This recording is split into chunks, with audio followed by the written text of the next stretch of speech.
ऐसे ही जीव नहीं है, ऐसे भी जीव हैं जो सब में भगवान को देखते हैं। सिए राम में सब जग जाने, ऐसे कौन है? उसका भी उदाहरण भोलेनाथ देते हैं कि ऐसा जीव जग में कौन है जो सब में परमात्मा को देखता है,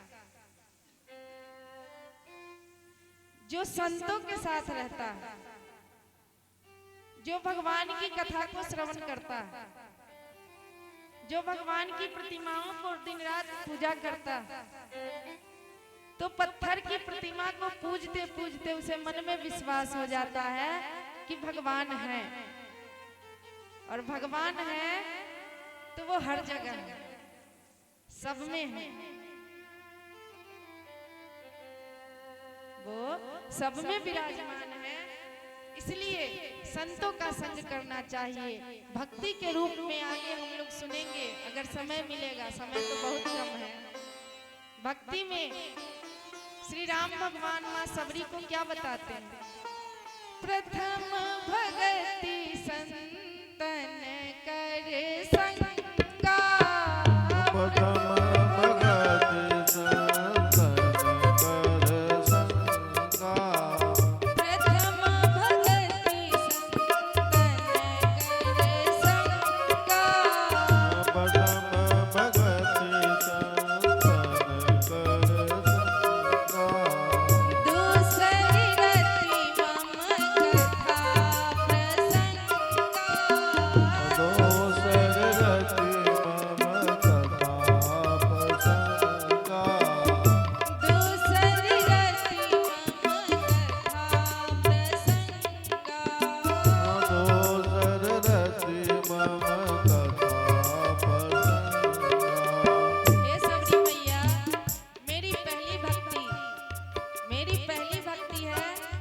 कर संगा,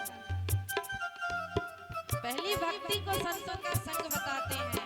संतों का संग क्यों बताते हैं? कि अगर संतों के साथ में रहेंगे तो संत जगत की बातें नहीं करते। संत जब भी बातें करेंगे भगवान की बातें ही करेंगे। ये दुनिया में हेलो हेलो करने का प्रचलन चल गया, माइक में लोग भी हेलो हेलो करते हैं, लेकिन हेलो तो फोन बनाने वाले की पत्नी का नाम था। और संत के पास जाइए तो जय सिया राम, राधे राधे। संत तो हेलो हेलो नहीं करते।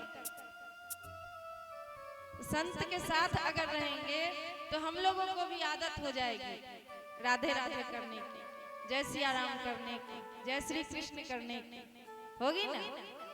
और जब भी इस जीवा से एक बार भी राम का नाम निकल जाए तो जीव का कल्याण निश्चित है। गोस्वामी जी कहते हैं कि जिसके मुख से धोखे से भी अगर राम निकल जाए तो मेरे शरीर के चमड़े से उस आदमी की जूती बना दी जाए। गोस्वामी जी कहते हैं कि जिसके मुख से धोखे से भी राम निकल जाए तो मेरे उसके पद के पद तरी मेरे तन को चाम। राम नाम का इतना बड़ा प्रभाव है। अपने शरीर की चमड़ी का जूता बनाकर उसको पहनाने के लिए तैयार है राम बोलने वाले। कबीर दास जी की जब बड़ी ख्याति हो गई थी तो कोई मरा हुआ भी आकर उनके पास कहता था कि इसको जीवित कर दीजिए, और वो कर देते थे। कबीर दास जी जीवित कर देते थे। एक दिन वो कुटिया में नहीं थे, कोई गांव में था, उसका बालक मर गया। सब उसको लेके आए, चलो कबीर दास जी के यहाँ चलते हैं, शायद वो जिंदा करते। कबीर दास जी के पास आए, वो अपने आश्रम में कुटी में नहीं थे, उनका चेला था। अब चेला सोचने लगा कि कबीर दास जी तो नहीं है तो हम इसको वापस भी नहीं कर सकते हैं, क्यों ना हम ही आजमा कर देखें कि जो कबीर दास जी करते हैं वो तो हम भी जानते हैं। दूसरा नहीं जानता था, समझता था कोई मंत्र देते होंगे, लेकिन जो समीप रहता है वो तो जानता है कि क्या करते हैं मेरे गुरुजी। चेला सोचने लगा कि जो गुरुजी करते हैं वह हम ही क्यों न करें, मेरी ख्याति हो जाएगी। चेला हाथ में जल लेकर 3 बार राम राम राम बोलकर उस मृत बालक पर छिड़क दिया और वो बालक जीवित हो गया। अब उस चेले की भी बहुत बड़ाई होने लगी। अरे कबीरदास जी का तो चेला भी जादूगर जीवित कर देता। और जब कबीरदास अपनी कुटी पर आए, चेले ने अभिमान में बताया कि गुरुजी हमने भी जीवित कर दिया उस बालक को। कबीरदास जी पूछे कि कैसे जीवित कर दिया। चेले ने कहा कि 3 बार हमने राम का नाम लिया और वो बच्चा जीवित हो गया। कबीरदास जी रोने लगे और कहते हैं, अरे तूने ये क्या कर दिया, राम के नाम को व्यर्थ कर दिया। एक बार राम के नाम से वो जीवित होता, तूने 3 बार दे दिया। इससे तो राम जी के नाम का प्रभाव कम हो गया। ऐसे राम जी का नाम। और जो लोग नहीं लेते हैं वो अपने मन में विचार करें कि क्यों नहीं लेना चाहिए। जीवन जो व्यर्थ कर रहे हैं, क्यों नहीं ले रहे हैं राम का नाम। और जो श्रद्धा से विश्वास से लेता है उसको अभी भी हर मनोकामना पूर्ति होती है, जिस कामना से वो करता है। और भगवान अभी भी दास की तरह उसके पीछे पीछे घूमते हैं। हाँ, लेकिन विश्वास तो होना चाहिए। बिना विश्वास के कुछ नहीं होता। संत तुलसीदास जी काशी के घाट पर रोज कथा करते थे, सब भक्त सुनने आते थे। एक दिन एक भक्त गंगा पार से कथा सुनने आया। कथा सुनते सुनते देर हो गई, घाट से नौका चली गई। वो रोते हुए आया, गोस्वामी जी मुझे अपने घर जाना है और नौका नहीं। गोस्वामी जी कहे कि तो इसमें क्या बात है, आज की रात यहीं रुक जाओ, सुबह चले जाना। वो कथा सुनने जो आया था वो कहने लगा कि नहीं, अगर हम यहाँ रुक जाएंगे तो मुझे घर की याद आएगी, और अगर घर पहुंच जाएंगे तो कथा की याद आएगी। घर में आज इतनी सुंदर कथा हुई, गोस्वामी जी ने ये सब वर्णन किया, इसलिए मैं घर ही जाना चाहता हूँ। गोस्वामी जी कहे ठीक है, और एक मंत्र लिखकर कागज दिए और कहे लो इसे लेकर जाओ, गंगा पार कर जाओगे। वो पर्ची लेकर चला, गंगा जी में चलने लगा। जब किनारे आता उससे पहले ही मन में सोचा कि देखते हैं क्या लिख के दिए गोस्वामी जी जो हम गंगा जी पर चल के पार हो रहे हैं। पर्ची को खोला तो उसमें देखा कि लिखा हुआ है राम, सीताराम। अब वो सोचने लगा कि सीताराम तो हम भी बोलते हैं, तो इसमें पर्ची लिखने की क्या जरूरत थी गोस्वामी जी को, ऐसे भी बोल देते कि सीताराम बोलते जाओ पार कर जाओगे। इतने में वो डूब गया, वही डूब गया, क्योंकि उसकी वैसी श्रद्धा नहीं थी सीताराम में, और संशय कर दिए गोस्वामी जी के राम पे।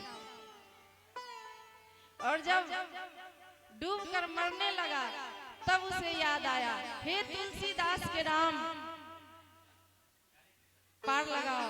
वैसे ही झोंका आया लहर का और नदी किनारे जाके पटका गया। तो तुलसीदास जी के विश्वास में वो बल था कि वो चलकर पार हो रहा था।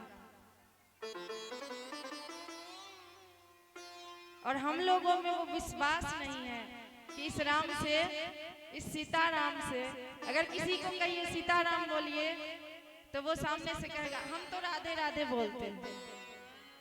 हम ही को कहते हैं बोलता हम तो राधे राधे बोलते हैं। ये समझ नहीं है कि जो राधे राधे है वही सीताराम है। आरती रोज गाते हैं, वही लोग रोज आरती गाते हैं कि जो राम है, कृष्ण है, सीता है, वही जगत जननी माँ जगदम्बिका है।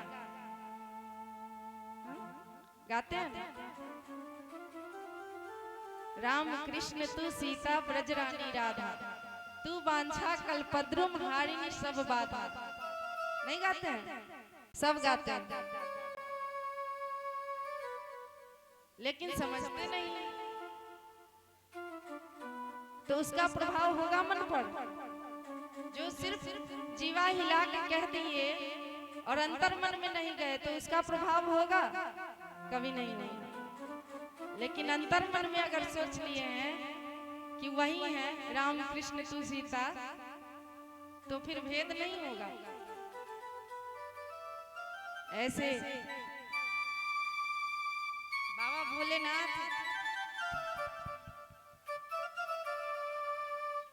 बाबा भोलेनाथ माँ को समझा रहे हैं कि हे देवी,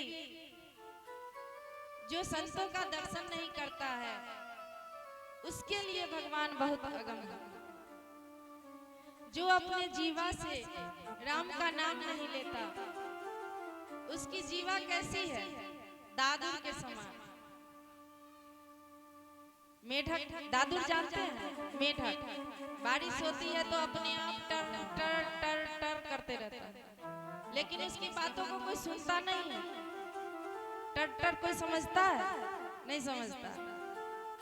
तो भोले बाबा कहते हैं कि जो जीवा से भगवान का नाम नहीं लेता उसकी जीव जीह सो दादुर जीह समाना। जो अपने आंखों से संत का दर्शन नहीं करते, भगवान की प्रतिमाओं का दर्शन नहीं करते, उसकी आंखें कैसी है? मोर पंख पर भी आंखें बनी रहती हैं, मोर पंख पर आंख के डिजाइन बनी रहती है। तो वैसी आंखें है उसकी जो सिर्फ देखने के लायक है, किसी काम की नहीं है। जो कान भगवान की कथा को नहीं सुनता उसके कान कैसे हैं? तो बाबा कहते हैं श्रवण रंध्र अहि भवन समाना। सांप का बिल देखे हैं? सांप के बिल जैसा कान बताते हैं हमारा भोलेनाथ, जो अपने कानों से कथा नहीं सुनता।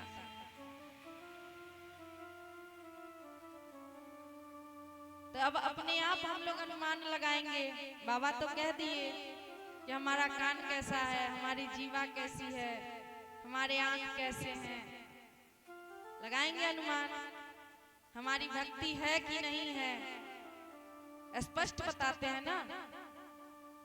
क्या करने से भक्ति अपने आप हो जाती है, उसमें करने की जरूरत नहीं है। ऐसे श्री हरि के चरित्रों को बाबा भोलेनाथ कहते हैं और आगे चलते हैं कि हे भवानी, राम जन्म के कई कारण, एक कारण से प्रभु अवतार नहीं लेते, कई कारण, जिसमें से दो चार मैं कहूंगा, ध्यान से सुनना।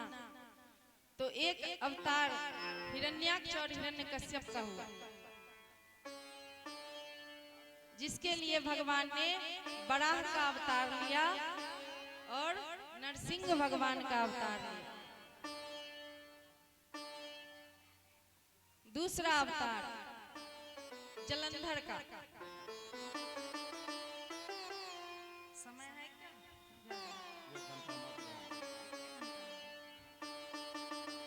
एक बार लक्ष्मी जी बैकुंठ में श्री हरि का पांव दबा रही थी। हर जगह प्रतिमा आती है ना, माँ लक्ष्मी जी पांव पकड़े बैठे रहते हैं, पांव पकड़कर बैठी हुई थी। और भगवान के ऐसे कोमल चरण हैं कि माँ हाथ का स्पर्श भी नहीं कर रही है, छाया कर रही है, पांव के ऊपर से अपने हाथों की छाया कर रही है। और चरण को देखकर सोचती है कि मेरे प्रभु इतने कोमल हैं, अगर मैं हाथ रख दूं तो कहीं इन्हें दर्द न हो जाए। और तब भगवान से पूछते हैं कि हे प्रभु, आपके चरण इतने कोमल हैं तो आप इतने बड़े बड़े राक्षसों का संहार कैसे करते हैं। तब श्री हरि नारायण कहते हैं, हे देवी, आपने मेरा कोमल स्वरूप देखा, अभी मैं आपको अपना वज्र स्वरूप दिखलाता हूँ। और अपने पार्षद जय विजय को बुलाकर उन्होंने कहा कि तू अपनी गदा से मुझ पर प्रहार कर, मुझे बड़ी जोर से मार। जय विजय हाथ जोड़कर खड़ा हो गया, नहीं प्रभु, हमसे ये नहीं होगा। श्री हरि कई बार कहे कि तू मेरा सेवक है, मैं जो कहता हूँ वो कर, तू मुझ पर प्रहार कर। लेकिन जय विजय हाथ जोड़कर बोले, प्रभु इसकी जो भी सजा होगी मैं सह लूंगा, लेकिन आप पर प्रहार नहीं कर सकता। भगवान तो क्रीड़ामयी लीलामयी, उनको तो सिर्फ लीला ही करनी है, लीला कर रहे हैं। उन्होंने मन में निश्चय किया कि लक्ष्मी जी को तो दिखलाना ही है अपना वज्र स्वरूप, लेकिन जय विजय से भी हम प्रहार करवा के रहेंगे। अगर कुछ भी मन में निश्चय कर लीजिएगा कि हम यही करेंगे तो उसको श्री हरि तुरंत खंडित कर देते हैं, वो संकल्प चलता नहीं है। जय विजय सोचते हैं कि हम प्रहार कैसे करें, और भगवान सोच लिए कि इसने मन में ठान लिया कि हम प्रहार नहीं करेंगे तो हम इससे अपने ऊपर प्रहार करवा के रहेंगे। और भगवान के तो संकल्प मात्र से प्रलय और अंत होता है, सृजन होता है। भगवान ने मन में निश्चय किया और ऐसी सुगंध वैकुंठ की निकली। सनत सनंदन सनत कुमार चारों भाई बैठे हुए थे, वहां जाकर वो हवा लगी और चारों सनत कुमार तुरंत आए वैकुंठ। और ये लीला हुई कि भगवान का दर्शन करना है और जय विजय रोक दिए कि अभी माँ लक्ष्मी के साथ विराजमान है, अंदर आप नहीं जा सकते। और श्राप मिल गया, 3 जन्म का श्राप मिल गया। दौड़े आए श्री हरि और माफी मांगते हुए चारों ब्राह्मण सनत कुमार से कहते हैं कि हे प्रभु, मेरी इच्छा से ऐसा हुआ है, ये तीनों अवश्य 3 जन्म तक राक्षस होंगे, लेकिन मैंने बिना इनके अपराध के इनको दंड दिलवाया, इसलिए मैं 4 जन्म लेकर पृथ्वी पर आऊंगा। अगर ये 3 जन्म लेंगे तो मैं 4 जन्म लेकर आऊंगा। इस कारण से भगवान हिरण्याक्ष को मारने के लिए बराह बने, हिरण्यकश्यप को मारने के लिए नरसिंह बने और प्रहलाद का यश फैलाया। वही फिर मुक्ति को न पाकर, चूंकि भगवान के हाथों से मरे थे तो मुक्ति निश्चित थी, लेकिन मुक्ति न पाकर क्योंकि ब्राह्मण का श्राप था, इसलिए फिर से रावण और कुंभकर्ण हुए। एक कहानी जलंधर की आती है, जिनकी पत्नी वृंदा बहुत बड़ी पतिव्रता थी, जिसके कारण जलंधर स्वयं त्रिपुरासुर महादेव से भी नहीं मर रहा था। तब श्री हरि ने उसका व्रत भंग किया और जलंधर मरा, और तब वृंदा दुखी होकर उनको श्राप देती है। उस कारण से भी वो जलंधर रावण हुआ। और बाबा कहते हैं कि एक कारण नारद जी ने श्राप दिया। जैसे ही बाबा ने कहा कि नारद जी ने श्राप दिया, पार्वती मैया बेचैन हो गई। नारद जी मैया के गुरु जी हैं और कहते हैं कि हे प्रभु, श्री हरि भगवान ने ऐसा क्या अपराध कर दिया कि देवर्षि नारद ने श्राप दे दिया उन्हें? का अपराध रमापति किन्हीं, कौन सा अपराध श्री हरि ने कर दिया कि देवर्षि नारद उनको श्राप दे दिए? तब बाबा भोलेनाथ कहते हैं कि भगवान जो है श्री हरि किसी के घमंड को नहीं रखते। अभी हम बताएं ना, किसी का अहंकार नहीं रखते, किसी का संकल्प भी नहीं रहने देते। जयदेव जी बहुत बड़े कवि हुए। जयदेव जी उन्होंने मन में संकल्प किया कि हम संपूर्ण जीवन ब्रह्मचारी वैरागी रहेंगे, और इसके लिए वो तपस्या करने लगे, घर छोड़ दिए। यहाँ तक कि वृक्ष के नीचे भी ज्यादा दिन नहीं रहते थे, वृक्ष बदल देते थे कि अगर एक ही वृक्ष के नीचे हम रहे तो इस वृक्ष से प्रेम हो जाएगा। ऐसा संकल्प था उनका। और श्री हरि ने क्या किया, श्री जगन्नाथ भगवान ने उनका विवाह करवा दिया। एक राजा आया, उसको संतान नहीं थी, उसने जगन्नाथ से वरदान मांगा, पूजा की, कोई संतान तो मैं आपको अर्पण कर दूंगा। और उसके घर पुत्री हुई, वो लेकर उस पुत्री को आया। तब जगन्नाथ प्रभु की प्रतिमा से आवाज आई कि इस बच्ची को, इस बालिका को ले जाकर जो वृक्ष के नीचे जयदेव जी तपस्या कर रहे हैं उनसे विवाह करवा दो। ऐसे श्री हरि कौतुकी, ऐसे ब्रह्मचारी का भी विवाह करवा दिया। तो किसी के भी मान को न रखने वाले नारद जी एक बार घूमते घूमते हिमालय के समीप गए और वहां जाकर देखा बहुत सुंदर पर्वत, झरने, पेड़ पौधे, पक्षी पशु सब खिलखिला रहे हैं, चहचहा रहे हैं, नए नए पुष्पों की सुगंध आ रही है। वहां आकर उनको मन लग गया और सोचे कि इतने सुंदर स्थान पर बैठकर हम तपस्या करेंगे तो कितना अच्छा होगा। जबकि नारद जी को श्राप है कि वो 2 घड़ी से ज्यादा कहीं ठहर नहीं सकते, घूमते रहना है उनको। लेकिन श्री हरि का ध्यान करते ही उनका मन लग गया और वो बैठकर तपस्या करने लगे। और ये तपस्या इतने दिनों तक चली और इतनी बड़ी हो गई कि देवराज इंद्र को भयभीत कर दिया।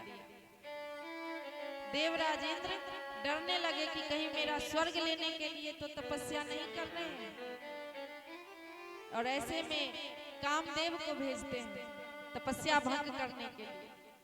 कामदेव जी आए, उन्होंने बहुत यत्न किया लेकिन नारद जी की तपस्या भंग नहीं हुई। नारद जी की तपस्या भंग नहीं हुई।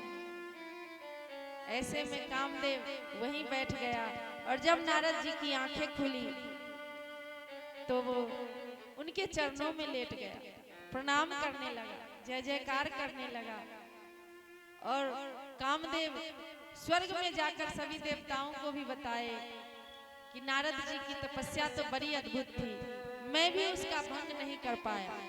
सब देवता और कामदेव मिलकर नारद जी की बड़ाई करने लगे, प्रशंसा करने लगे कि धन्य है नारद जी जिनकी ऐसी तपस्या। नारद जी कामदेव को समझाकर कहते हैं कोई बात नहीं, तुम भंग करने आए लेकिन मुझे क्रोध नहीं हुआ और शांति से बैठे हैं। और जब उठकर जाने लगे तब अपनी प्रशंसा को याद करके नारद जी के मन में ये ख्याल आ गया कि अरे भोलेनाथ को जब कामदेव ने जलाया था तब उन्होंने कामदेव को भस्म कर दिया। क्यों भस्म कर दिया? क्रोध के मारे तीसरा नयन खुल गया। भोलेनाथ क्रोध किए तभी तो तीसरा आंख खुला उनका। लेकिन हमको तो क्रोध भी नहीं हुआ और तपस्या भी भंग नहीं हुई, तो हम तो भोलेनाथ से बड़े हो गए। नारद जी को लगता है कि हम तो भोलेनाथ जी से भी बड़े हो गए, मैंने काम को भी जीत लिया और क्रोध को भी जीत लिया। और तब मन में सोचकर शंकर जी के यहाँ पहुंचे कैलाश पर। भोले बाबा पूछते हैं कहो नारद कैसे आना हुआ? तब नारद जी प्रसन्न मन से कहते हैं कि ऐसी ऐसी घटना हुई, न मुझे क्रोध आया और न कामदेव मुझे जगा पाया, इसलिए मैं काम और क्रोध दोनों को जीत लिया। सारी घटनाएं सुना देते हैं।